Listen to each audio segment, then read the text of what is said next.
They have a number of qualities that the top racing drivers have.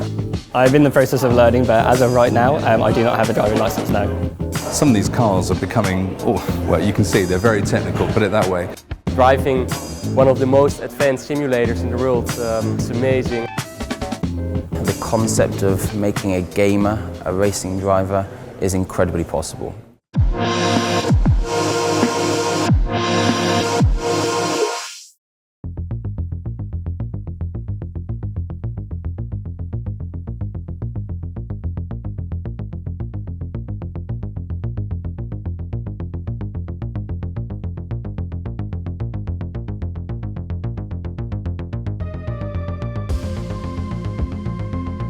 It's a once-in-a-lifetime opportunity, and I think everyone here, all the finalists, want this job, so it's going to be a very tough competition. We have approximately 3-4 days worth of assessments that are being driven and delivered by our human performance team here at McLaren Applied Technologies.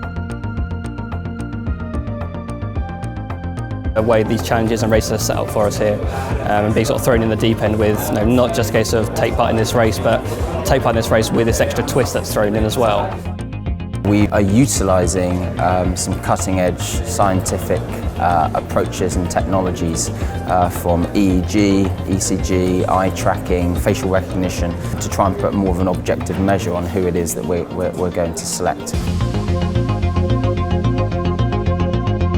People will need time to have a bit of a technical understanding, I would assume, being in the simulator, but they can learn that. Actually, your inherent driving ability is what can be translated from gaming to the driving sim.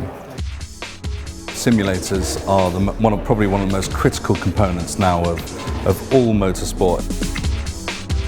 Though we call racing games, actually most of them are like pretty high-end simulators. They're not that far from what professional teams use. People who are good at that, their skills can translate to the real thing.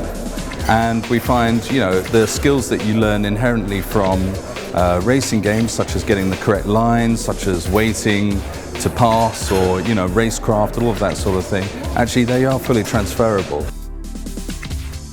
Most of the successful drivers started at a time when esports simulations were much less developed, so you couldn't really use that as much of a training vehicle to get to the top, whereas now the sophistication of the simulations means that actually you can learn a lot more and progress a lot more without necessarily driving the real vehicles.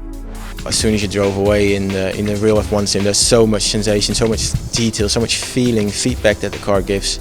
To take the job at McLaren, you've got to be able to provide data, provide feedback, and give that to the team. That's the whole benefit of a simulator. That's how they get all of their data right now.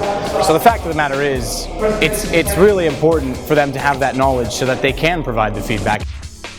You get to see what different strengths, skills and attributes they have, how they work with engineers, how they understand the cars, how good they are at interpreting what they see, what they feel. That really gives me an insight into what's needed to be a successful racing driver and, by extension, therefore, simulator driver. Potentially, if they like what we're able to do in the sim, then maybe a real life seat in something would be possible. Who knows? Of course, I would love to take the wheel of an F1 car, as would anybody.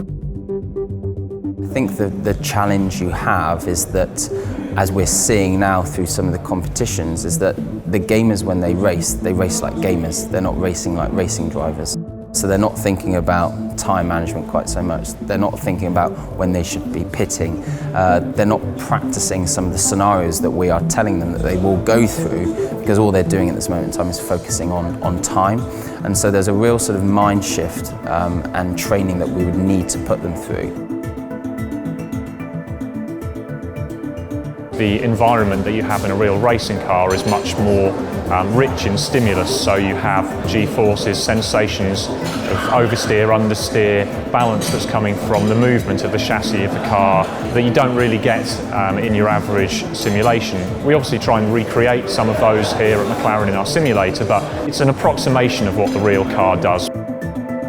They will have never potentially even raced a car in anger, and they don't know the risks associated and the pain that you can experience when you crash.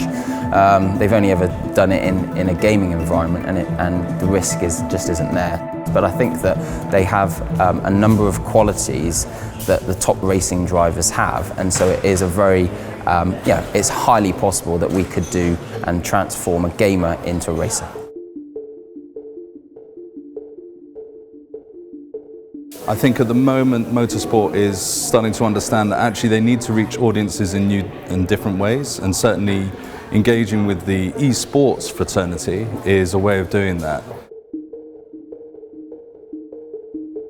You know, unlike some other promotions that are a bit of a consumer payout for some fun, this is a real job with some real responsibilities to contribute to our Formula One team. So ultimately, they're going to start driving our simulator and learning how we operate and what we're looking for. So I think once we get done with the celebration, we're going to get straight down to work.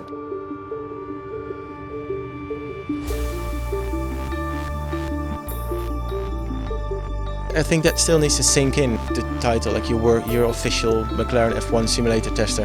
When the family hears about it, this is all going live everywhere, I think it's going to sink in, and tomorrow I'm going to wake up like, this is a difficult task, but we're going to go for it 100% and we're going to make the best of it.